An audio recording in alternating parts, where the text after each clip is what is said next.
Dr. Jinpo Olowo. Thank you for watching House of Talent Television. I love to inspire people. I love to talk about my experiences and how God has been able to use me in the different exposures. And through the leadership, through change management and transformation, I've been able to do a couple of things in my life. Now, are you a kind of person who is tired of your status quo? Do you want your situation to change? Are you tired of what is going on in your life? You know, change is a fact of life. We've all been through experiences in the last couple of months that have taken us to a place where we need to do something about our lives. We need to change whatever is going on. So if you have not piled up investment for yourself, you need to do that. If you've not done businesses to hold your family in future, you need to do that. Are you thinking of full-time employment? You need to be thinking about your life after employment or your business in the next couple of years. So if you want us to chat, if you want us to talk about this, please get in touch with us at SEAL Uganda on number 0772443085 or check our website www.sealuganda.com or on all the social media handles. You can hook me up or Facebook, that is Jinpo Olowo, on Instagram, Jinpo Olowo, and on Twitter and LinkedIn. Then we can chat a way forward with you. We can help you, we can coach you, we can walk with you this journey of financial freedom. Thank you.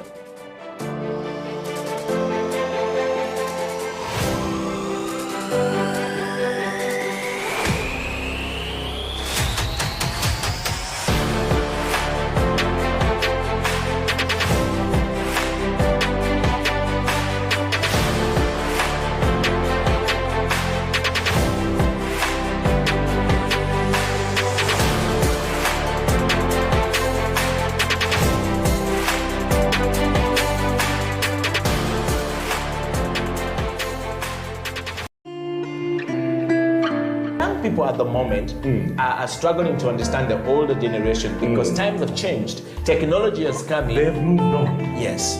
We're the ones sitting back and wondering, what is my child on to? TikTok has surpassed WhatsApp. The other one I call, I never call it Facebook, it's Bookface. Why are you on Bookface? Dad, it's Facebook. Yes.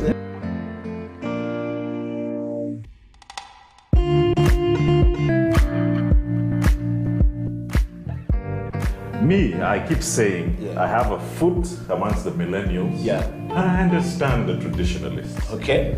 There's a song in the 60s, by the way, and in the 90s, 70s, where they're like, parents don't understand. Yes. Remember Prince? Yes. Prince.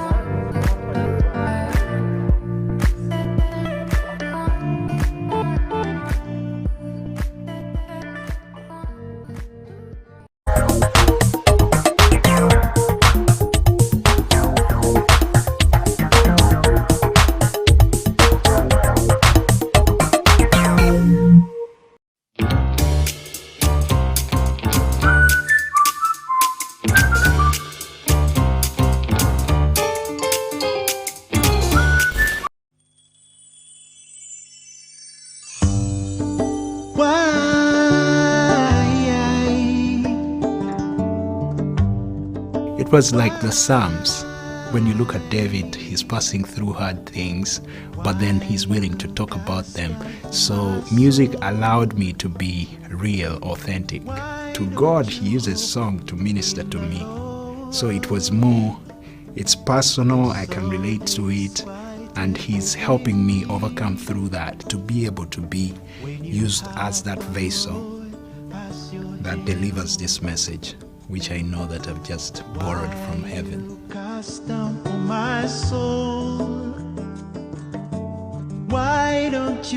My music statement is to write music that will be able to speak to the heart, soul, and spirit, restoring the goodness. You know, when in the Bible it says, and he looked at it and it was good. The message that I have, there are 10 songs. There will be specifically invoking that God has already said that we have to embrace as His image to restore goodness in this world. Music is not what defines you. For me, that was a great revelation that my identity is more in God, in who God calls me. If I can inspire you also to use your gifts and talents to make a difference, I would have played my part in this world. I will rise and rise. Now is the time. Rise and praise you, Lord.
I understand the traditionalists. Okay.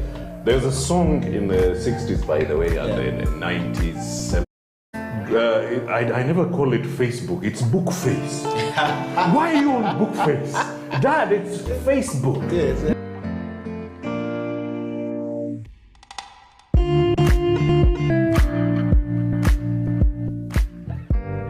Me, I keep saying, I have a foot amongst the millennials. Yeah. And I understand the traditionalists. Okay.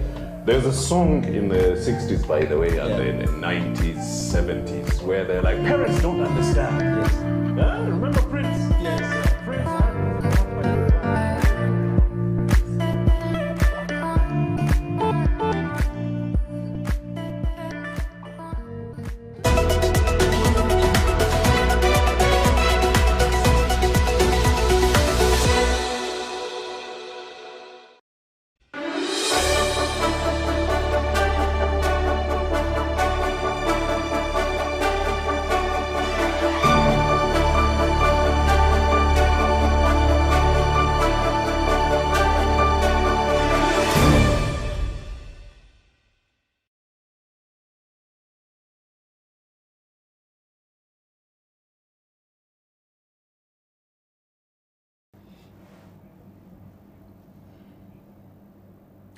Creativity is at the heart of everything we do. Every day we wake up in the morning, we have to think about creating something. You have to think about what you're going to do, how you're going to go about it.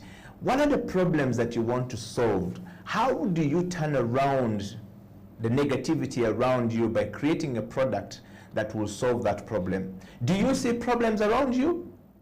Do you know how to solve the problem? There are people who wake up every day and every single day in the morning to think about the ideas that will change the world. They are called creative minds.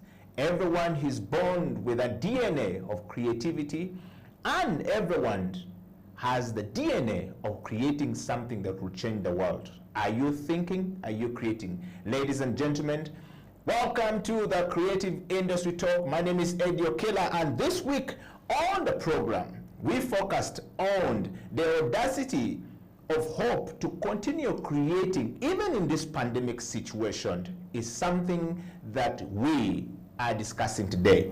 My name is Okila, and my guest this morning, not just a guest, but also a long-term friend, is a creative mind, the man who has been doing it and is a resident panelist on the Creative Industry Talk, back from the outside countries, as we say it in Uganda, and is now here. Faisal, welcome back to the program. Thanks, Eddie. How are you, Faisal? I'm good, I'm good. Great, and you've been traveling quite a bit of late. Would you like to tell us the experience of traveling as a creative mind? What are you seeing, and where are you, how are people doing it?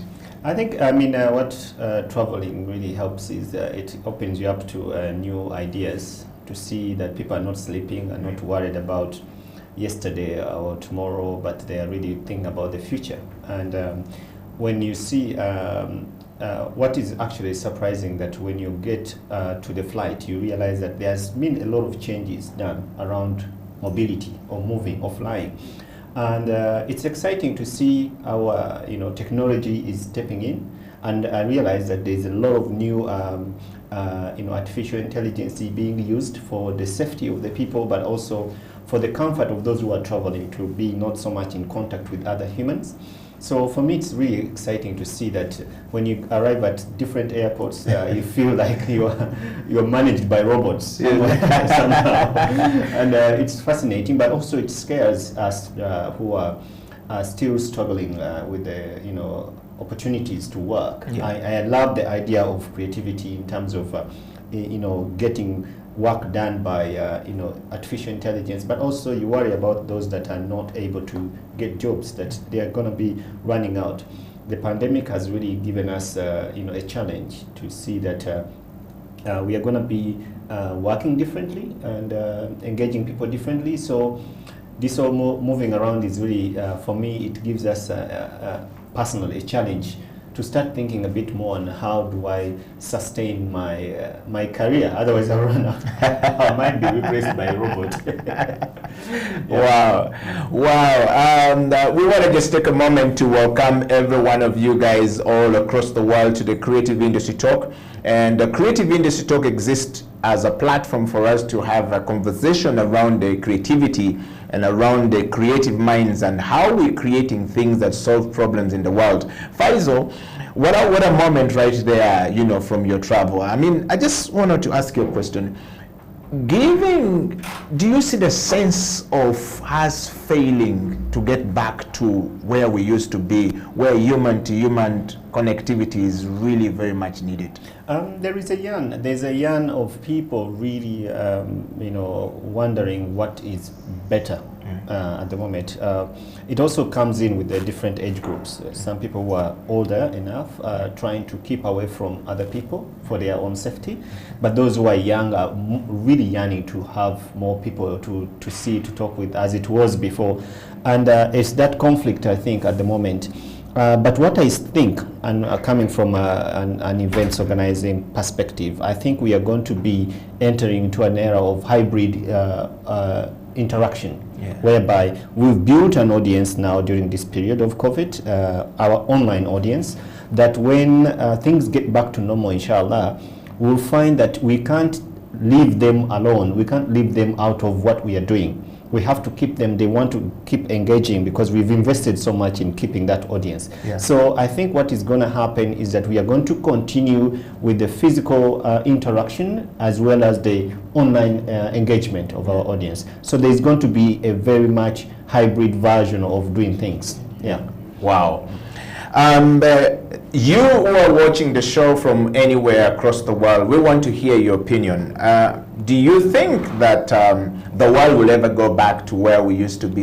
Do you think human-to-human interactions will ever get back to where we used to be? Do you think we're going to have physical contacts again? Hugs, A world where there is no hug, there is no shaking hands would be a very difficult world. Even animals relate to each other, and that will be very difficult for us going forward. But Faisal, let's dive into our discussion, from that recap you've given us about your experiences driving and traveling across the world. Today's topic, if we may put the topic up there, is about how do we have the audacity to continue, the audacity of hope to continue creating even in the pandemic situation. And I'm talking about the creativity of us thinking about the things that we need to do. Can you just keep the topic up, team, so that we can just have a moment to recap on that one day? Creative Industry Talk topic today is about the audacity of hope to be creative in this pandemic situation. We're talking about the creative mind. The audacity there is that the ability of a human being to continue thinking creativity to continue thinking ahead of time, and hope that if I continue to create even in this pandemic situation, I will still be able to be rewarded for my creativity. I will pay. What are your thoughts on that one, to start with the topic itself? I think, it's a good thought, and based on the conversations that we've had around from different creatives, there has been a very strong, despite the odds and whatever is going on with the artists, many of the creatives have really continued to create work. So they have had that resilience, they have had that audacity, as you can call it, to continue being, keeping their minds busy at work and developing content. The challenge is, what are we going to do with that content? Because most of it is not, I don't know how it's going to be realized. Of course, there are different processes of creativity or different disciplines for theater, for dance, for music, for film. I think the challenge will be, as much as it is being created, how are we going to realize it? What is the next step of this process of creating work? How are we going to have it shared with the rest of the audiences and the people that enjoy it? But it's a very strong will for artists to continue really working. Not all of them, though. I mean, I think some of them have going through challenges, mental challenges or depressions, and not all art forms are able to create content at home. Others need to be out there in the field, and they can't because they're locked down, they are stuck in their homes. So there is that also balance in terms of, like, those who are able to, the writers are writing, the playwrights are writing, but there are those who have to go into the field, and their content is really based on them being out there. They can't, and I think that's a big challenge. Wow. Faisal, talking of the mental capacity and the mental situation of artists during the creation process, a lot of people are finding it very difficult. They have been in a lockdown for so long, and the creative people are not good at being controlled in a very confined area. Some are running. Yes. How is that going from your interactivity with the artists that you've met all across the world, from the areas you've been since the lockdown started? I mean, we've been, we are in a very unfortunate situation as a people in this country, because I think whereas the government supports the vulnerables, that those that get the support, I think the creative arts are not really looked at as the vulnerable. They don't have to be, because we are creatives, we can figure out things. But in such a situation where people are really locked down, I think they needed support more than anything before, And I think the confinements that they're living in are very challenging, because most of them, live in shared rooms, shared homes. There is not really much space for them to feel free. There's not also no room for recovery. Sometimes when you are in situations like this, you need some space. You need to be alone. You need to be somewhere to be yourself, or to figure out things, have your own moment. And some of the places when the way we live is difficult. You have your wife, kids, and stuff, and you are all in a two-roomed house. There is no space, and you can't walk, even if you try to go and jog around. So that situation is really making more people, I think, mentally sick. And the other unfortunate thing is that, and I don't think there's any plan for that. I think we've talked about that before, the plan to help people to get through this mental problem, like they did in the North after the war. After the Coney War, they had some reconciliation things, they had some treatment centers for war victims. I think we need to treat this pandemic as a war, and we also need to think for the people and say, okay, whereas we are raising money for COVID treatment, for COVID vaccines, we also need to raise money for the after COVID, psychological treatment of people. Not only artists, but also even doctors or nurses or health or essential workers, whoever it is. I think there is that need for to prepare for the people to know that after this, even now, people are going through a lot. And I think it's something that we need to consider, and that's why I think it's also important to be careful with people. when you're engaging with them, don't push people too much, because you don't know what's going on. Some people might have not had lunch or dinner for 2 or 3 days, and then you're there telling them what to do, you know? Yeah. So, yeah.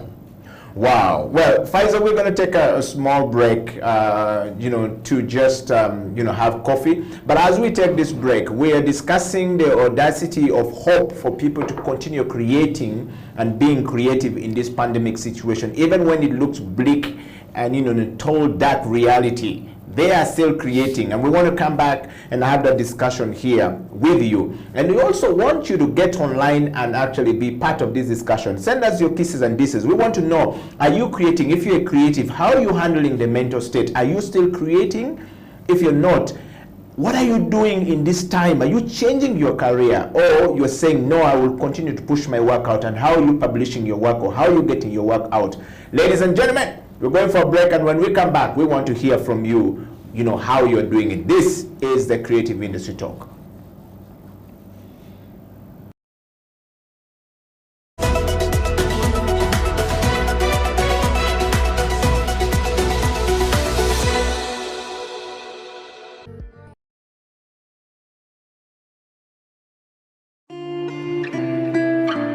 People at the moment are struggling to understand the older generation, because times have changed. Technology has come in. They've moved on. Yes. We're the ones sitting back and wondering, what is my child on to? TikTok has surpassed WhatsApp. The other one I call, I never call it Facebook, it's Bookface. Why are you on Bookface? Dad, it's Facebook. Yes.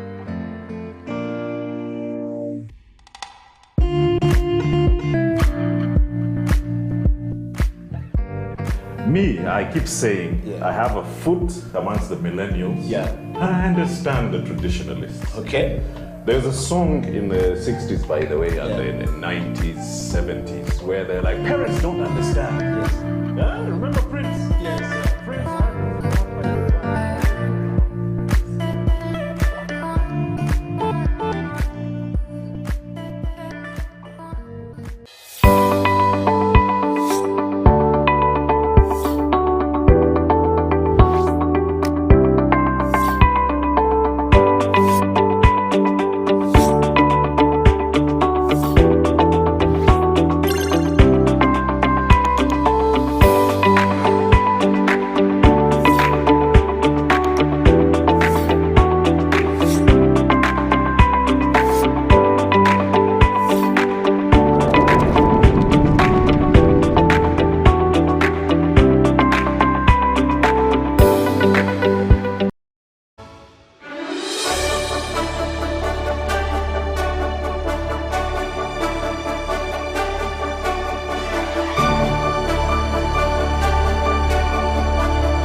Welcome back to the program. My name is Okila, and my guest this morning is Faisal KIWEWA, who is the founder and, of course, the artistic director of Bayimba International Foundation. Here in Kampala. Welcome back to the program. Thank you. You have been traveling quite a bit, and the first part of the show, you were telling us your experience of what you have been seeing wherever you are in your travel.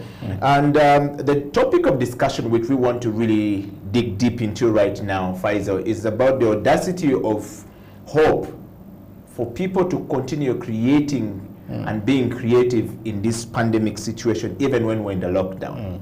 And we want everybody out there to participate. Audacity of hope to be creative. Are you creating work? And if you're creating work, how is that working out? Where do you publish the work? And Faisal, what would you say to the people, or what would you say to the person who is trying to be creative in this time but does not know where the work should be? Should they continue to be working, by the way? Yeah, to be honest, I think what the pandemic has really given us, it has gotten some folks out of the cages, out of the shadows, out of their rooms. I've seen folks who I've not seen for a long time. They're like having online shows, like they're having talk shows, and I'm like, what? Yes. This guy's still there, you know? I think it has really helped because people have sat home.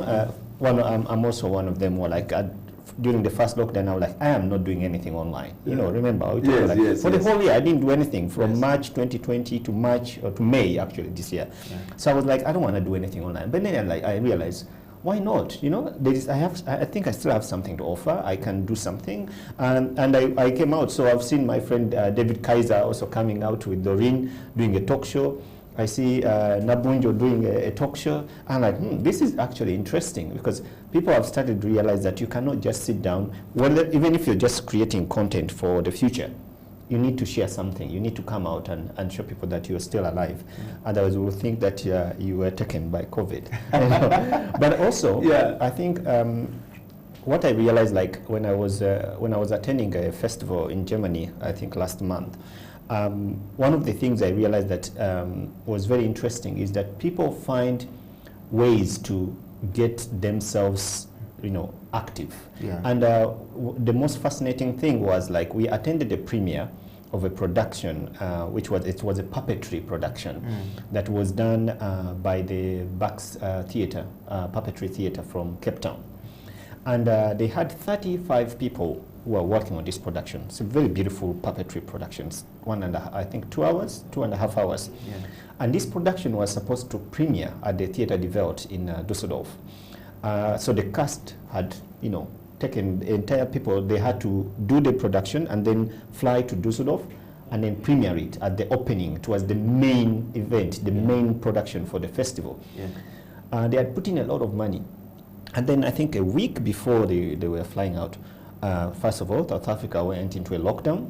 Second, they were all tested with COVID, so they could not leave the country. But look, the festival had organized, they could not cancel the festival, they could not cancel the opening. So what they did, they had to stream the entire production, and they had to invest. So it was a whole new invention for them to sit in the artscape in Cape Town to do the entire production and then stream it live, as they're doing it with the whole new setup of technology, cameras, inserts and all that stuff. And we were seated in a hall in Düsseldorf, 250 people watching a production that is being done live. They didn't have an audience, but we were this way, they were that way, and they made it happen, and we all enjoyed it. I didn't even feel that they were not there.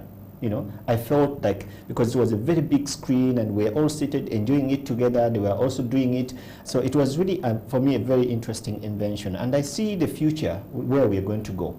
The hybrid engagement of content nowadays, that we cannot deny people now that we are going to sit back and wait and relax. I think the invention, the new approach to work has to come in with challenges, but also with creativity and innovation and openness and flexibility. So we have to figure out how to continue working. Wow. Faisal, I mean, this is a very interesting point you're bringing out there. A lot of people who help the creative minds in their process of creativity, and if you're wondering who we are calling actually a creative mind, is the person who think of a problem or sees a problem and create a solution to close the gap that is brought about by that problem. And we're talking about creative designers, people who design marketing and communication posters or flyers, or they put this thing together for you to know the information about that particular product or about that particular brand. I mean, you see billboards out there. There are people who think creatively about how to bring that message to you. And we're talking about people who go into the studio, sit down to write the song, and find somebody with a nice, beautiful voice or handsome voice to actually sing that song and bring it out. Those are called creative people. They think creatively on how best they can bring it out. Everybody is able to think, but not everybody is able to be creative in their process of doing things. Yeah. And we're talking about people who design cars. They sit down, think about how this car is going to look like. Okay, I mean, the seats, the driving you know, the steering wheel and you know, the tires and all of the things, so that when you sit in this car, you feel comfortable while driving this car. Those people are still creating stuff. Yeah. The question is, will the world continue to consume this thing from them if this situation of the pandemic continues, Faisal? Yeah, it depends on what you're creating and for what audience. I mean, look at what Richard Branson did, you know, going to space for 1 hour, and now they are opening it up for the rest of the world for $280,000 to go and just spend an hour in space, you know.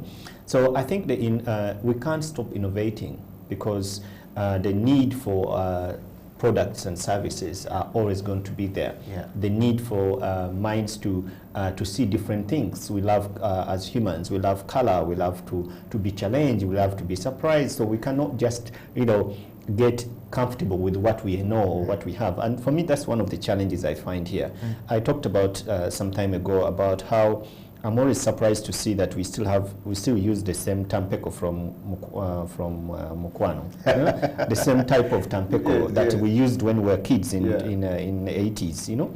So I find it challenging that they haven't innovated new things, you know. There is nothing new coming out of this company. And when I try to investigate, you know, I was trying to invest, I still want to invest into product design, and not for just you know, clothes or whatever, but I'm really looking into industrial products, you know, and for creative processes, and also the research on that. How do you create products from your local materials, you know, like the things we have a lot of wood. How can we create products from wood, not just timber for making plastering or whatever, but you know, how do we start being innovative in a way we use products? When you look at people who are designing things for use, for purposes of use, some of them are not very, you know, popular, but the thought behind it and the process of putting it out for the public to use it and make it useful, it's very, you know, exciting. And I find that really not so much here.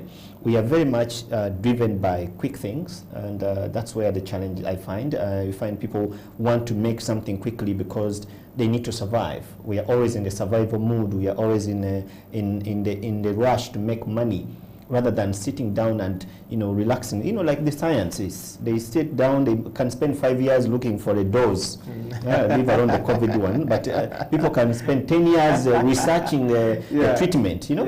And of course, it takes a lot of money, a lot of patience, but you come out with something new, something innovative.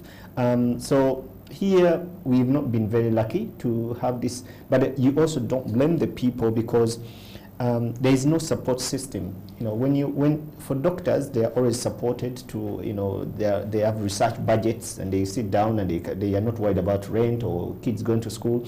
But for creatives, there is no support system. So you cannot put your life for 5 years researching about new shoes, you know, because you want to put a product out, yet you don't have someone to pay for your rent that day. So this is where the challenge is, and we need to investigate how can we create some sort of structures and systems that are going to help our young people, our creative minds, to be at ease when they are working.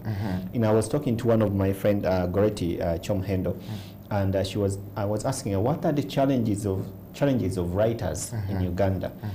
And she told me that one of the biggest, okay, not the biggest, maybe the best gift you can give a writer is space. And I'm like, what do you mean space? Like, yes, like she said, like space. Get Eddie who wants to write a book. Take them to Lunkulu. Tell them you're here for 6 months. You don't need to worry about rent. You don't need to worry about food. Write, and they will do their job.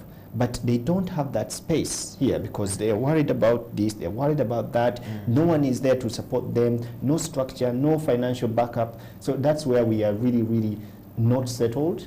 And then we are hit by this COVID that is not ending. So you find us in a cycle that is never ending with our problems.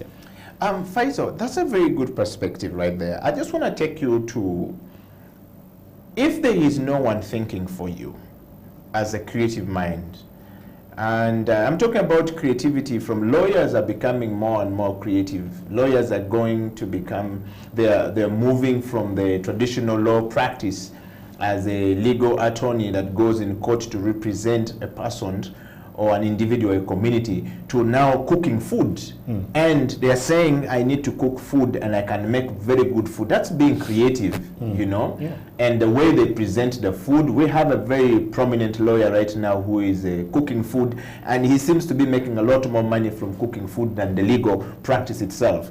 Now, the question is, do you need somebody, or does one need somebody to give them hope to continue creating because somebody is going to buy? Or you can see a gap in the market, like Senson is always doing. He's made open shoes from the tires, used vehicle Bags, tires, bags from the tires. I find him very creative. Yeah. And are there people who will always buy that? Yes. And how much is it? Are there the market for it? Do you need somebody to take you somewhere to create that? Or you can actually have the hope to say, if Faisal is dressing like this, I think I can give Faisal this hope to be able to have this. What do you think? I think, you know, the difference with professionalism and passion is whereby you find a lawyer who's who has a, you know, a bar, he passed the bar and he can practice law, and then he's like, I like to cook food, my passion is in cooking. If it doesn't work, he has a backup plan. He will go back to law and study. And there's a difference with the artists. Some of us are not, you know, we studied art, that's it. And that's where we fall, or we did study art, but we are doing it. There's not so many backup plans. However, I think what COVID has done has really opened up so many people. I've seen many artists or creatives who are venturing into other you know, opportunities. They're really trying to cultivate other ways of earning revenue. And it's not a bad thing, it's a good thing. But I don't think the issue is like people need to be inspired. Oh, yes, people can be inspired. Eddie, you can inspire people like you do with, you know, except me, you failed to get me to the gym. Someone told me today that, oh, Faisal, you go to the gym. I'm like, no. Yes. But, you know, you inspire people to work out, to get their bodies physically fit. And that's, it can also be a creative way. But maybe you could say like, if Eddie is doing this gymming and stuff, like, what can I create for him to be as an artist? What can I get him to be that is Ugandan, that is me, that can others can start? For example, a workout T-shirt. Exactly.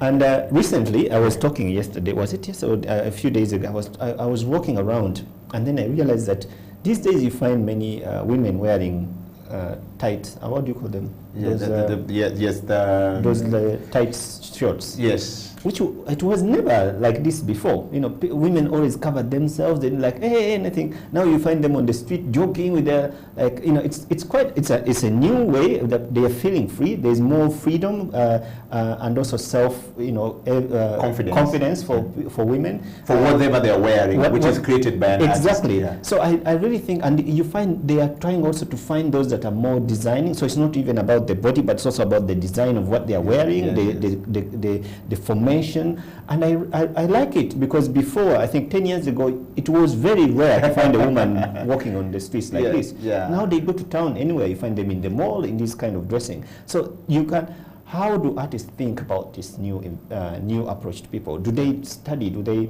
you know, do they look do at research? The trends? Yeah. Do they do research and see how are people behaving? And but also the challenge is that when I was doing a research paper for a German government, and then they asked me about the leisure culture in Uganda, and I could not find statistics. Like, no, it's not there. Even when I went to the Uganda Statistic Bureau of Statistics, and I asked them, what are the statistics of the leisure? What's the leisure culture in, let's say, for example, in Kampala? What do people spend on? We don't know, and that also helps to inform people who are planning, like the KCCA. They need to know how much people spend in the bars, in the restaurants, on the concerts. What do they eat? What do they like to eat? Where do they like to spend their time between 5 and 6? So that when you're planning the city, you can understand that between this time and this time, they like to go in this place. People like to go to this place. Maybe not a particular place, but people like to do this. People like to go to they like this kind of music. So that you have an idea of your city and how people use it.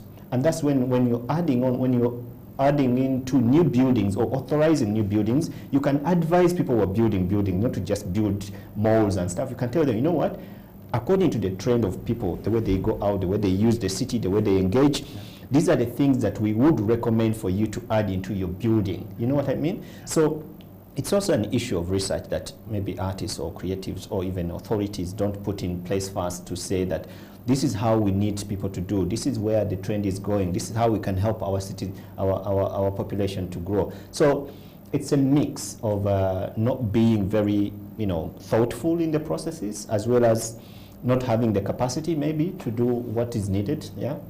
Well, Faisal, we're going to take another break, and when we come back, we want to look into what you have just said, which is very interesting.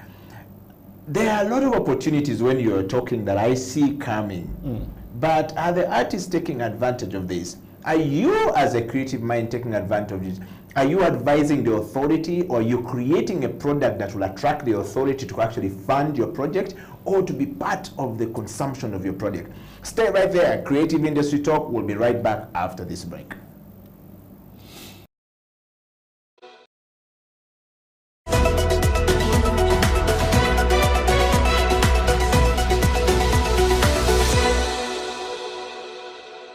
Attack you, they vilify you, and the goal is to weaken you financially, is to weaken your owner. These are slanderers. So I'm glad that someone would stay up at night to ask and learn about me. And I pray that in the next 2 months, because I know many Ugandans who travel overseas, when they go there, one of the things, because the media has been so much, and Sam Kutesa, the Minister of Foreign Affairs, has really not done a good job. He has dropped the ball on this issue. Why? So many of us are being accused of being gay killers, including me. You've just heard that person. Uganda is being accused that we kill gays, which actually is absolutely untrue. And because of this, it has affected our tourism. It affects people who go overseas to do work or study. It affects whenever you go to a conference. Hi, my name is Eddie Okila. Oh, where are you from? I'm from Uganda. Oh, you are the gay killers. And then you begin to describe. So one of the things that I've done is I've written a book, which should be coming out. I know that I keep saying the same thing, but the work of doing a book takes a long time, and I wish I could be supported. You know, many people who write on this subject, like Sylvia Tamale, she's supported by the Rockefeller Foundation, Carnegie Foundation. There is money.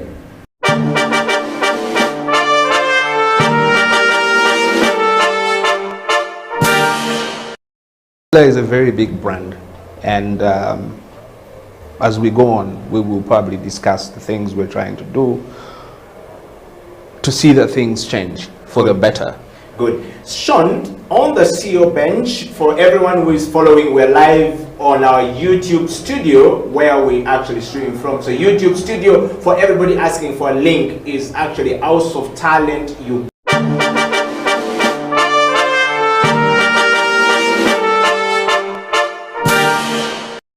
Confident in themselves and what they are offering.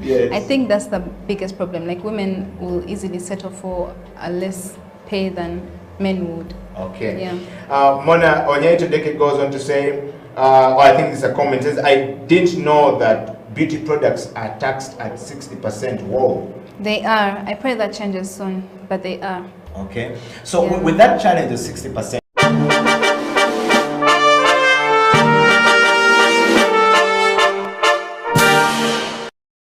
setting up the company, you're doing tours all across the world. You know, a personal account is great, but how these things are taxed becomes important for your business later on. As soon as you cross that threshold of 50 million a year, you know, you're now in the interest become more shares.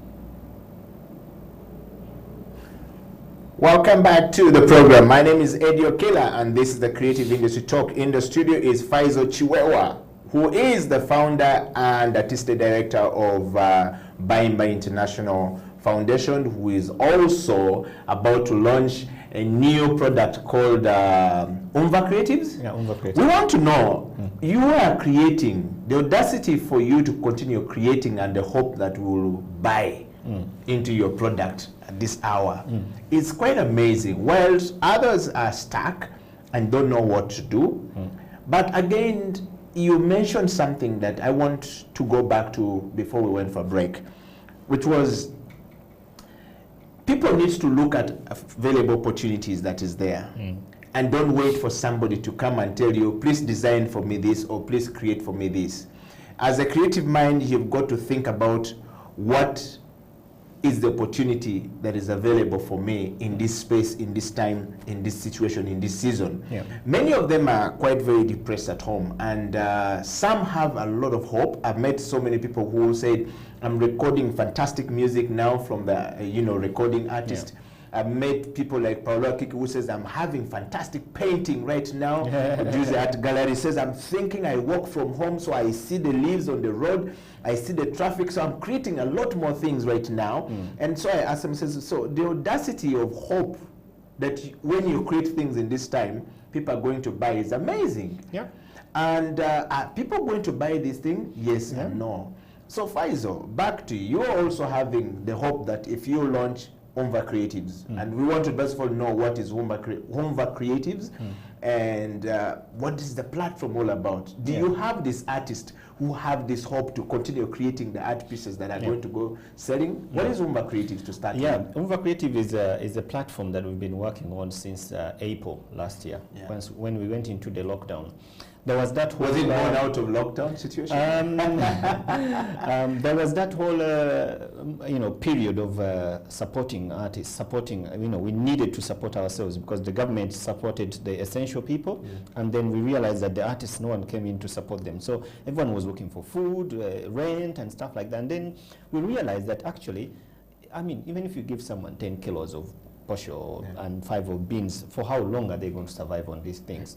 So we realized it with my team and realized that we need to do something that is, in case this lockdown is over, and if there is another pandemic that will come after, we are not leaving artists to stay without earning anything.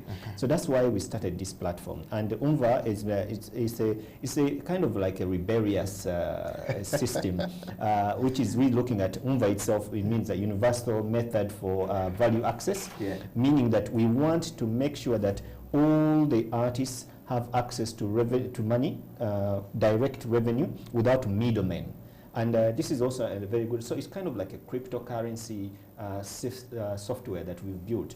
You get if you sell your painting, you get your cash.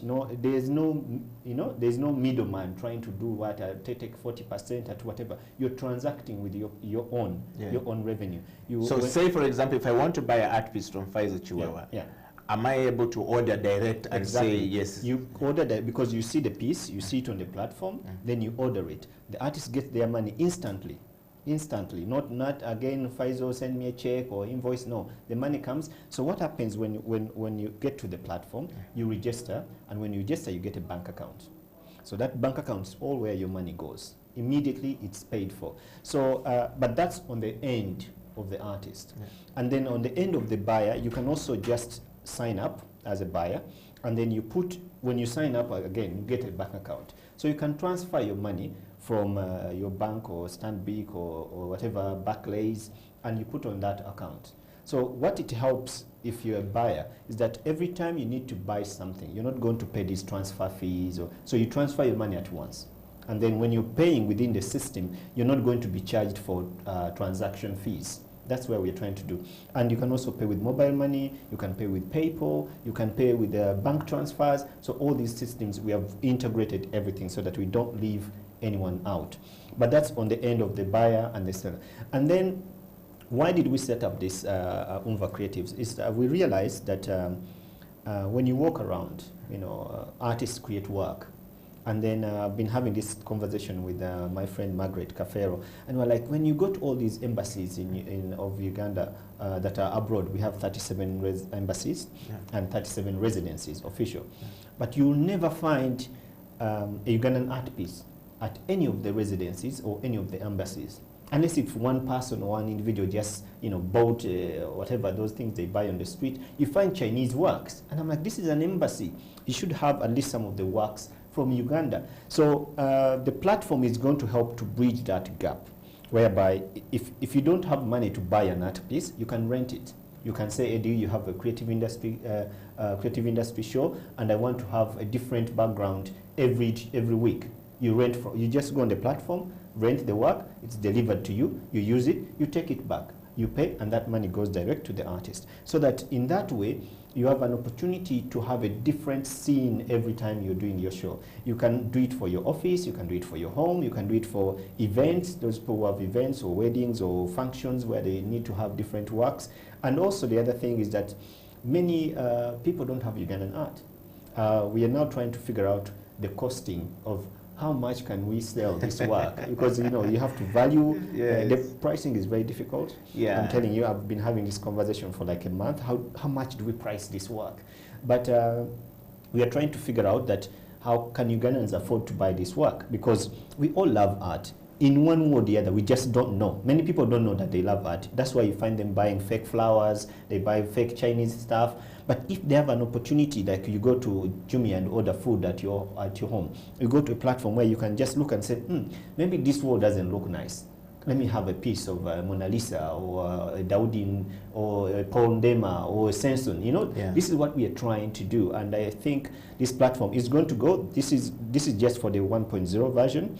The 2.0 is going to include music. It's going to include other used products like an old guitar, or you want to buy a set of drums, you want to sell your stuff and things like that. So we are building it to be an e-commerce for art. Okay. Yeah.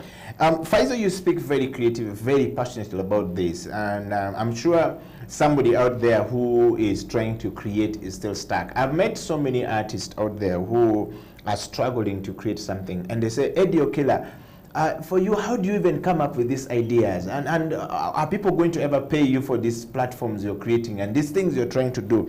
And I've always told people, I don't see the numbers. And I've always told people, aim to have 1%. If you have that 1%, that 1% will reach out to the next and to the next. The mistake we have as creatives is to think that when you create something, you need to have a huge number of people following you, 100 and millions of people, then you feel comfortable. Numbers necessarily does not represent or translate to the viability of that, or the need for that platform to be there. So I'm not a person who always look for huge number of people following me. But I want to take you to a point where, Faisal, you talked about creating stuff and giving a platform for the artist and the creative people to do. I don't see people who are into woodwork, for example, they're always left out. They are very creative people. They are always locked in their space. They don't quite come up to think about this. Is it a lack of that this kind of creative minds don't know their ability to be able to create things that we need, furniture at home, we use the furniture, we use chairs, but they are totally locked out. Are they going to have a platform? Actually, I mean, it's very good you asked this question, because during our research process, when we were researching this platform, what it's going to do, this version that we're doing, we had a lot of engagements with artists, and actually I learned a lot. I mean, I've been doing with art for the past 20 years, but even still, I'm still learning, and I learned a lot through this process, because our first focus was on the visual art, the paintings, and then we realized that, we also have the sculptures, we have the interior designers, and most of the artists are double. They do these things double, like Edward Wadimba is a very nice, batik. He does quite some batik, but he also does a lot of nice paintings. But he also does furniture. He does beds. There is this hotel here, which is 99. Is it 900 something? Somewhere on Kisementi. He designed everything there, and I was like, "Are you sure?" And he took me around and said the beds, the furniture, the chairs. You might think it was ordered on IKEA, but very nice work. So we realized that we had left these guys out. And then, so we've added them. Yes. We've added them onto the platform. But are they willing to come forward? Because most times they locked on. You look at a guy who does nice woodwork and he's telling you he has no idea of how his work is. Because most of them, there's also this challenge. First of all, they don't know that there are opportunities. But they have not invested in knowing how to sell their work to bigger people. They always use this word of mouth contact, or some people you meet and they are doing great works and you never know that they are doing great till you find out, like, I didn't know Edward does furniture. I didn't know. I knew very recently when I was doing this platform, and he was the one actually championing the movement of getting visual artists. And then later on he's like, by the way, I also have some work I do. I'm like what? And then he showed me and I'm like, this is amazing. So that opportunity, but also people not knowing how to get their products easily delivered to people. We are still in that era of people doing work and you make a bed and cannot get out of the house. I think we need artists, like most people in the furniture business, need to start thinking, how do I make a product that is easily transferred, movable, and also can be organized or arranged, or how do they call it, like assembled by someone. I don't need to be there. The way we go to IKEA and then you buy a piece of art or you buy a table, you just get it in the boxes and you take it home and then you fix it yourself, So we need to start understanding also that furniture design is not always about designing something in your studio and then you want someone to bring a truck and then carry it the way, and then we need to start moving forward. We need to put the work out. We also need to make it much more easier for people, but also thinking in terms of the spaces, because most of the time we don't and I don't blame the artists, because we don't have standard spaces in Uganda. No, serious. We don't have standard spaces. You cannot say, in Europe. But the artist needs to come up with the design of the standard spaces. No. But in Europe, there are standard spaces. The bedroom has to be this size. And the artists know, the people who do furniture know that according to the standards of construction, beds are this size. So if I'm making a bed for a room which is standardized, I have to make a bed like this. You get what I mean? Yeah. But here you find this room is 10 by 10, the other one is 3 by 4, the other one is 10. So and because the artist who designed was a cousin who just called and said he drew it on the paper and said, I want to just finish this. This is an official thing. This is an official thing that it's guaranteed. It's guaranteed bedrooms or sitting rooms. But here, all beds are 6 by 5 or 4 by 4, or you cannot get another bed of your style. It's difficult. So it makes it very difficult for people who are living in small spaces to really enjoy the work of an artist. Of an artist who who doesn't have who has no idea of how these spaces are being arranged. So there's still that problem. If we could standardize spaces, and then artists can also be more flexible in terms of like, okay, how do I make things to fit into people's spaces? The minimalism, but also the experimental work of making sure that works are not just for those people who have space. Wow. Well, we are on the creative industry talk, and we're talking about the audacity to remain creative in the lockdown situation or in a pandemic situation. When there is COVID-19 pandemic situation, of course, a lot of artists are depressed at the moment and they are not creating stuff. But those who are remaining active and creating are having a platform where they can publish their work. For example, Faisal KIWEWA here is talking about, UMVA Creatives that was born, last April, as a platform for artists to, bring in their work, collaborate, and be able to sell their work and showcase their work online, which wasn't there before. And I think it's going to be the first one. Even it was there as a platform for art, wasn't there.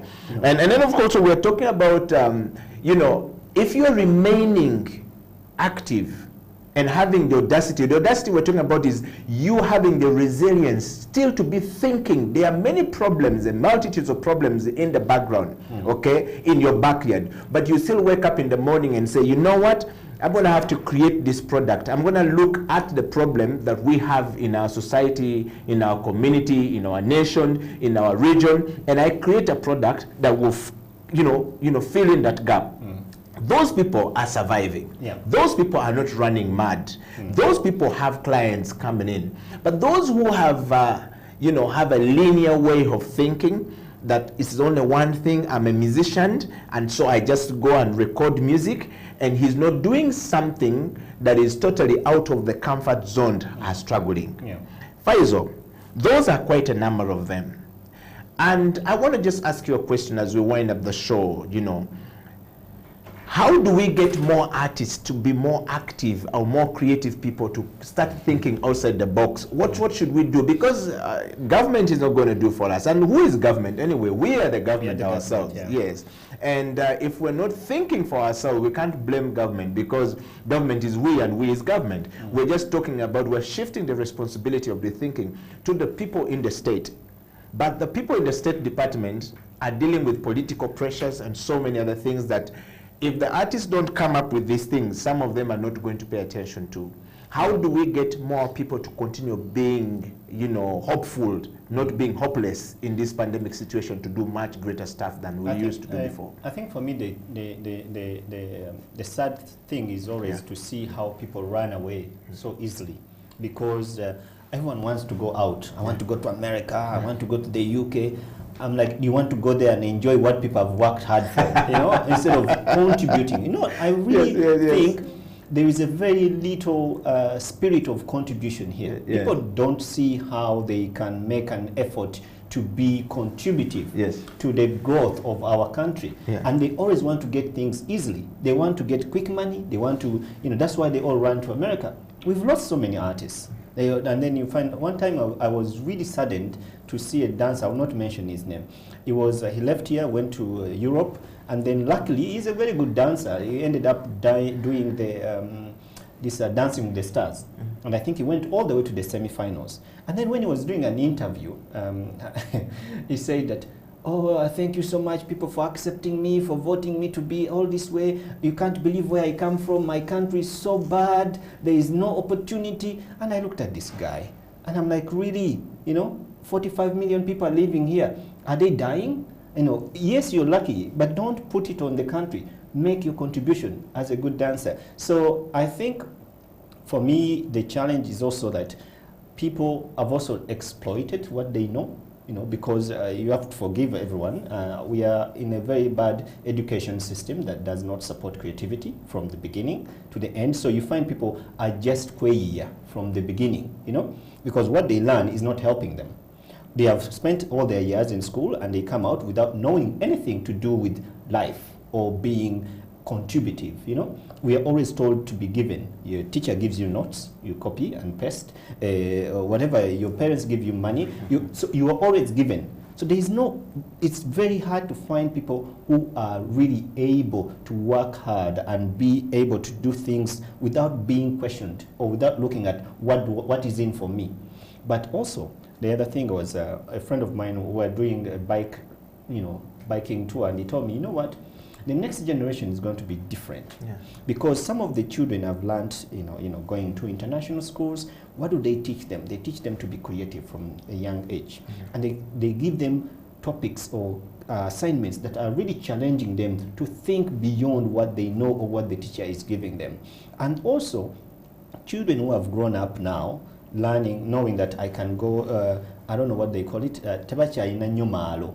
No, seriously, tebachaina nyomalo, because they can go to the mall and it's very, of course, when you go with your kid to a restaurant, let's say Cafe Javas, and you give them food and they take a picture, that one they still have a long way to go.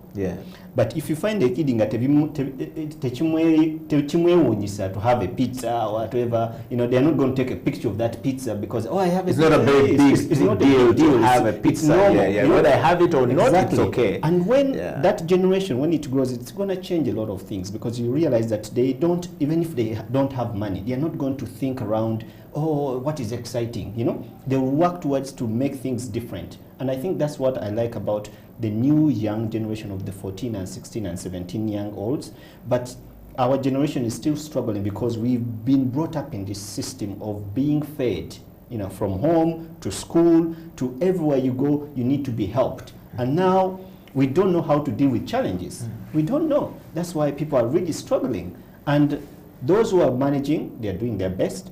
Those who are not able, you cannot blame them because, of course, everyone tells me you have to take responsibility, yes, but also you have to see the system and the structure that they have been raised in that does not support the minds that we need at this time. Wow. Wow. Are you a creative mind? Are you thinking creatively? Do you still have the authority within yourself to create something? Do you have hope, or you become hopeless because of the pandemic situation? Are you struggling with thinking? Perhaps you need to, surround yourself with people who are thinking positively and look at the problems around you. Look at how you can be part of the solution of that problem. If you're not able to get out of that space to do something, most probably you are not going to be successful. So those who have the audacity of hope to keep moving out, the authority, the thinking, the creativity, the mindset to say, I need to do something for myself, are doing it. And Faisal, thank you very much for coming to the show today. We want to give your last word to that artist who is almost committing suicide. I was talking to an artist, and it's a very sad note that an artist, about 4 of them reached out to me after watching you and I on the Creative Industry Talk, and we're talking about how to get fundings and and stuff. And then this person, creative mind, reached out and say, Eddie Okila, my name is so and so. I'm reaching out to you. I don't know how to meet you, but I've watched your clips and I've watched your interviews with Faisal. I don't know how to get funding for my project. I've struggled and I've failed, and I just feel like I'm so frustrated. I just feel like I'm going to die. So I asked him one question. I said, well, sorry that you're having that feeling, and sorry that you're going through that situation, or going through that kind of feeling, but have you received a memo from God that this is going to be the end of it? He felt like I was being unkind to him. Then I also asked him, I said, you are a person who create work. You are always thinking. People come to you. This is a creative writer. He's a very good writer. But he can't write something for himself to remind him of something, or even to say, this is what I've created. He's used to creating things for others. So the ability for him to think creatively for himself, to come up with something, is taken away from him. And he now feels like he wants to commit suicide. So I told him, well, committing suicide won't solve the problem, but what is most probably going to happen to you is that you have abdicated the duty of thinking for what you can do and the power to others. How can artists take back that power to them and begin to do it as we wind up the show, Faisal? Yeah, but I think, Eddie, we have to be honest. We are all going through a lot. Yeah. We can be here and just, people sometimes they see you walking and they think, Eddie has everything is normal, yes. We all have our issues to deal with. But what makes it different is that you wake up in the morning and put yourself together and say, I'm going to go and work, or I'm going to go and write, I'm going to go and create work. Because whether you like it or not, you need to survive for tomorrow. Yeah. So the issues we face with suicides, thoughts, and depressions, they are real, they exist, and people are going through them. Of course, you need to, definitely, some people need to get help, talk to someone. But again, we also have to remember that we have responsibilities. We might not be so significant in these countries where we feel like, oh, I'm a prime minister, or I'm so and so. But every human has a responsibility to contribute to the future of this country, whether you are recognized or not, But I think what we need to do is to think and know that the future needs to be different. Yeah. It cannot stay the same. And we, as a people, have to contribute to that difference that we seek to have. When you see good places, good cities, you sit in a plane and it's all designed, do you think that it was just it came out of the air by itself? People put their thoughts to that. So what are you working on as a creative artist? What are you contributing to the betterness, to the beauty that you want to see? And it's not only for the creatives, but also for the people who are planning for this country, for the people who are investing in this country. Whatever investment you're making, what is it adding on to the future of this country, to the creativity, to the lifestyle, to the betterness of the people? Wow.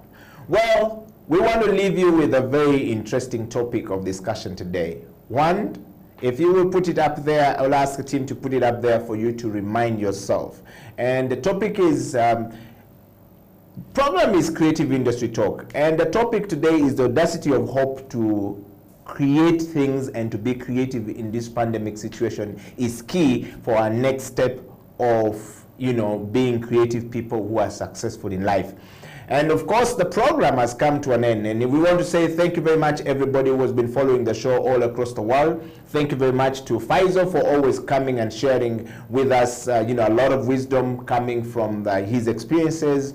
And he's been traveling. He's just given you an understanding of, what happened in Germany when a South African production house and Creative Minds could not be in Germany because they were all tested positive, but they presented, the audacity of hope. That's what you're talking about, to continue being creative even in the pandemic situation is the perfect match and a perfect fit. Taking risks, yeah. And taking risk. If you're not taking risk, it's going to be very difficult for us to. People really fear to take risks. Yes. They are always worried about, oh my God, what am I going to do? I think, we take risks every day. I mean, and I think for me, I find it boring not to risk because I think it's very important to, if you don't risk, then I think there is not really much purpose of, you can't challenge yourself. You need to challenge yourself with things that you can't reach and but look forward to or work towards to. So you think big, like everyone says that, oh, you have to have a bigger vision. Definitely you have. And that means that you're taking a risk to be relevant. We need to be relevant. We cannot just die and pass by. We are not birds. Yes.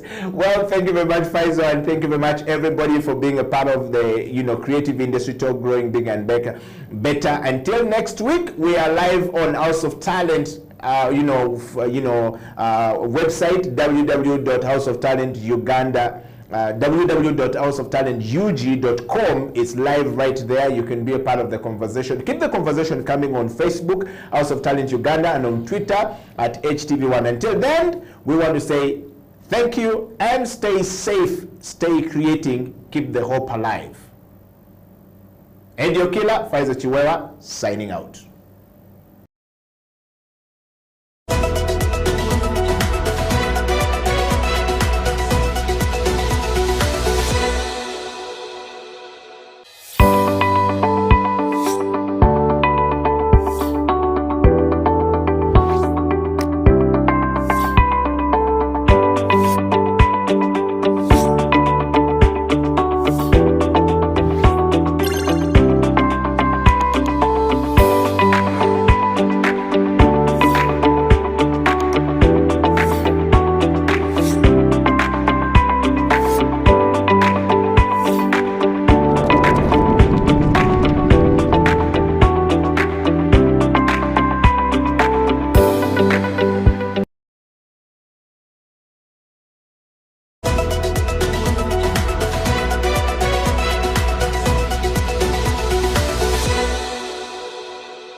People at the moment are struggling to understand the older generation because times have changed. Technology has come in. They've moved on. Yes. We're the ones sitting back and wondering, what is my child on to? TikTok has surpassed WhatsApp.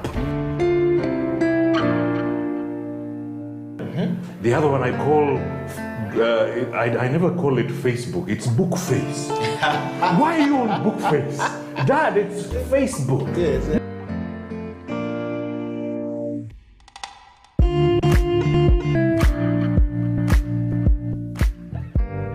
Me, I keep saying, I have a foot amongst the millennials. And I understand the traditionalists. Okay.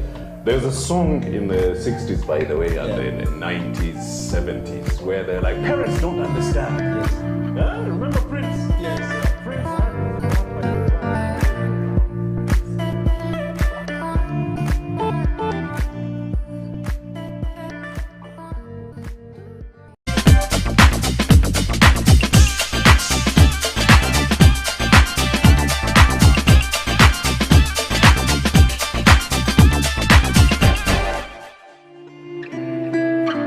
People at the moment are struggling to understand the older generation because times have changed. Technology has come in. They've moved on. Yes. We're the ones sitting back and wondering, what is my child on to? TikTok has surpassed WhatsApp. The other one I call, I never call it Facebook, it's book face. Why are you on book face? Dad, it's Facebook. Yes.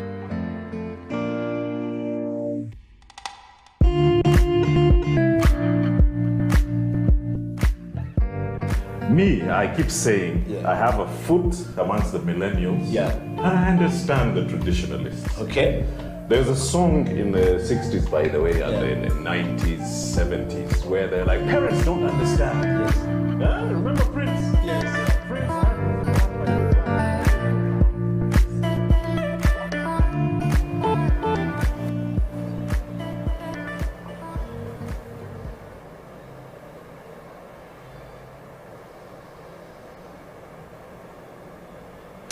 Welcome to the Elders Wisdom Circle. My name is Eddie Okila on this Saturday afternoon, straight out of Kampala, the capital city of Uganda, from the Pearl of Africa, serving to the rest of the world is the Elders Wisdom Circle. And of course, today we talk about raising children in the African traditional society setting, what we call it takes a village to raise a child. In that context, I bring you the one and only 54 years of age, third born son of the former President Idi Amin Dada, the Field Marshal, the great man of Africa, the conqueror of the British Empire. Ladies and gentlemen, Jaffa Remo Amin. Welcome to the show. Thank you, thank you. How are you? I'm fine. Feeling blessed. And you are in the month of Ramadan. How does that make you feel? 11 days of it.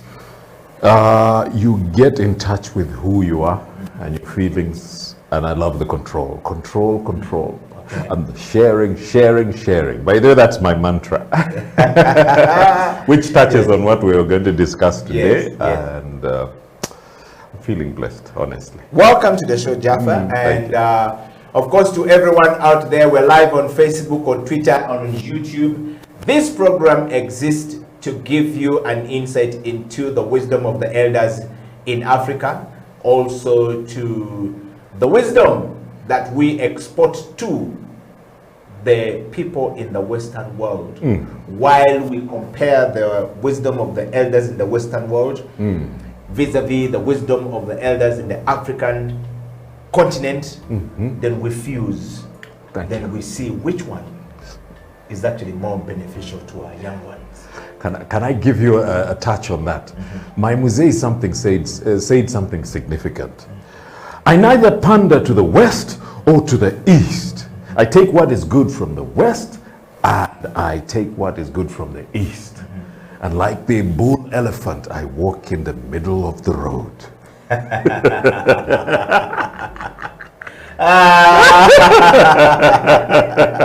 No, those were the days of East-West. Yes, It's like, yes, whatever good from you, I take. Whatever's good from Russia, I take. And like the bull elephant, I walk in the middle of the road. The man has wisdom. Yes. That's a very strong African proverb right there. And it's an African. Yes. He was basically saying he was non-aligned. Yes. Non-aligned. To any side of them. Yes. Non-alignment.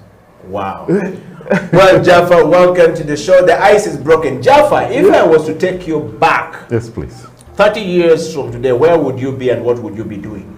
30 years from today, honestly, I would be in England, probably boogieing at Zenon. Zenon was an absolutely high-class setup. Okay. But I never had problems with the bouncers. It was always go in and go out. In and out. Yes. And if I was to take you back 50 years from today, where would you be and what would you be doing? My God, with my grandmother in Uyukwe, being overfed. ending up with a kwashar core stomach. I'm actually just putting forever with my mucus and her constant caring. You know, the village mentality of constantly feeding them. Just feed them. Feed the damn things. They'll keep quiet. That love of the African mothers. Grannies, grandmothers, spoiled children. Wow. But it's that love and that care Okay. that should be permeating to everybody within the village setup. Wow. Our discussion today is centered around it takes a village to raise an African child. And we're talking about raising children in the African context. The white people don't know this, but we do. So if you look onto the screen right there, keep that picture up for a moment, and we want to talk about it. Jaffa, can you see the children?